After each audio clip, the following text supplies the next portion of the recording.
Hello everyone, welcome back to our channel and today we are back again with a new video.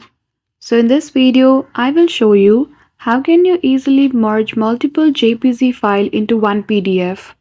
So without any delay, let's get into it. For that, firstly open File Explorer on your device. Select the multiple JPG file which you want to convert into PDF. Once selected, right-click on it, click on Show More option, and in the next menu, you will see the option of Print at the top. Simply click on it. Now, a window will appear. Here in the printer, choose the option of Microsoft Print to PDF option. Select the paper size and then size. After that, you will see File Explorer window again. Write the file name and simply click on Save option. And that's it. That is how easily you can merge multiple JPG into a single PDF file. So I hope you found this video helpful.